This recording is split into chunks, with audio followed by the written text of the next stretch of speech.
Grade level retention policies of France, Finland, and the United States. Written by Rebecca Bestoso for EDUU 607, Seminar in Comparative Education. Grade level retention policies. Grade level retention is defined as when a student is required to repeat a year of their compulsory education. The three countries that I explored were France, Finland, and the United States. France bases their retention policy on the end of the year exams. They have a very high retention rate at 22% of students. Finland, in contrast, has very rare retention. Social progression is the norm. Their low retention rate is at less than 2% of students. In the United States, retention rates vary from state to state. Some states mirror France's policies, while others mirror Finland's policies. The research question is, what are the similarities and differences in the grade level retention practices in France, Finland, and the United States? Some background on France. France is a European Union member located in Western Europe. They have a population of 67.5 million people. Their government is a semi-presidential republic, and their French education system is set up as primary education, secondary education, and higher education. They have a centralized system with 21% of the annual national budget going towards education. Their compulsory education ranges from ages 6 to 16. Finland. Some background on Finland is that Finland is a European Union member located in Northern Europe. Their population is 5.5 million people. Their government is a parliamentary republic. The Finnish education system is split into basic education and secondary education. Parliament manages the education, which is financed by the local municipalities. Compulsory education goes from ages 7 to 17. They have an emphasis on continual education reform, and no standardized testing is carried out annually. And the United States. Some background on the United States is it is located in North America. The United States has a population of 329.5 million people. The government is a constitutional federal republic. The United States education system is split into elementary school, middle school, and high school. They have a decentralized system, which means each state makes their own education policies. And compulsory education does vary by state, but is typically ages 6 to 18. Interpretation. France and grade level retention. France has a highly centralized education system, and only 10% of decisions are made at the school level. So most decisions are made at a much higher level at the national level. French grade level retention decisions are based only on an end of the year assessment. Students must begin compulsory education with their peers during the same calendar year, born during the same calendar year. There are no exceptions made. And only 22% of French teachers report utilizing differentiated instruction as an educational practice. Interpretation of Finland and grade level retention. Finland places high value and trust in teachers, with only 10% of applicants to teacher certification programs granted admission. Students must begin compulsory education with their peers born during the same calendar year, although exceptions can be made with the support of psychologists or pediatrician recommendations. According to Valajari and Salzburg, 2008, Finland has chosen the policy of automatic promotion, combined with principles of early intervention.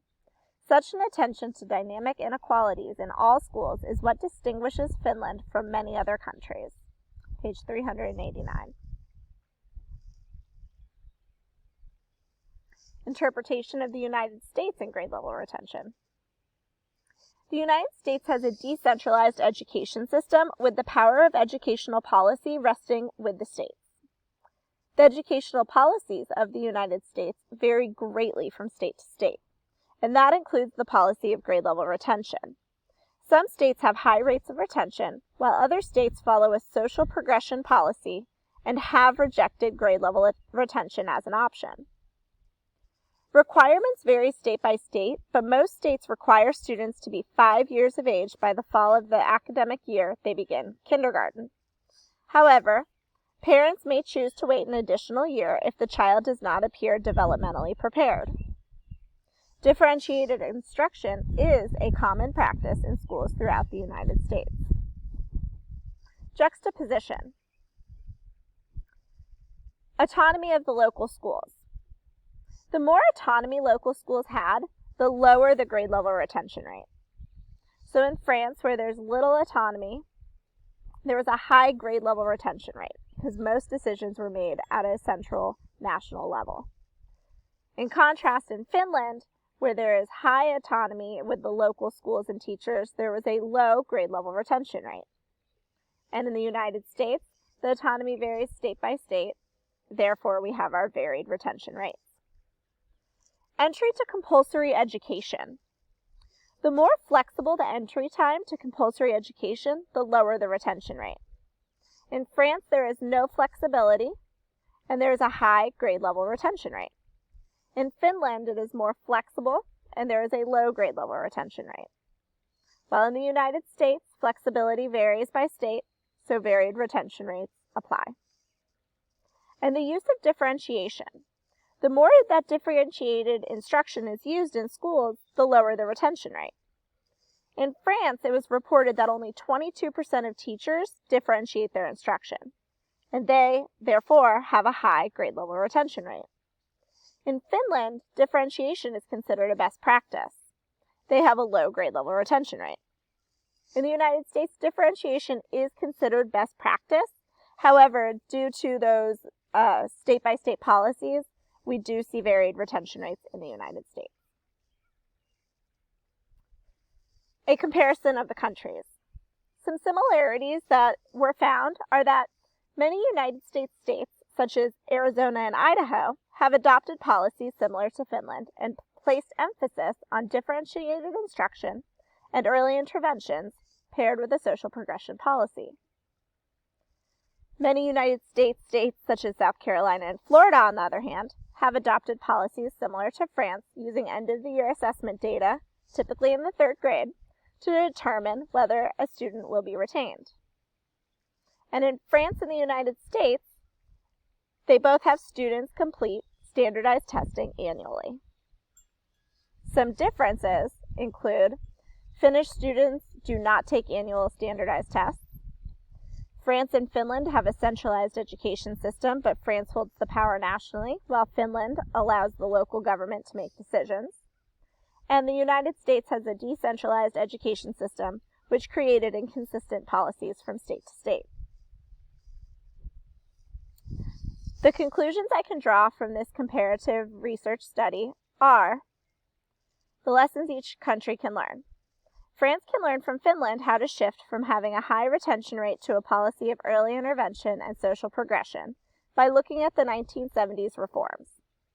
France can learn from the United States to be more flexible with when students enter compulsory education. Those born in the last quarter of the year may opt to wait an additional year. Finland is the model country for grade level retention. The United States can learn from France that moving to a centralized education system would create consistency state to state. The United States can learn from Finland how to create a social progression policy with a focus on differentiation and early intervention. Solutions to the problem of grade level retention. A centralized education system with the power resting with the local schools and teachers who work with the students day to day. An emphasis on differentiation and early intervention, and flexible entry to compulsory education based on developmental readiness. And in conclusion, according to Valajari and Sahlberg, 2008, repeating an entire grade was an inefficient way of fixing learning because it did not focus on those parts of the curriculum where students needed targeted help. Studying for a second time those subjects that a student had already successfully completed was rarely stimulating for students or their teachers. Students were sent to the same class again without a plan to specify the areas of improvement, let alone the methods of achieving most effectively the required levels of knowledge and skills. Page 387. Thank you.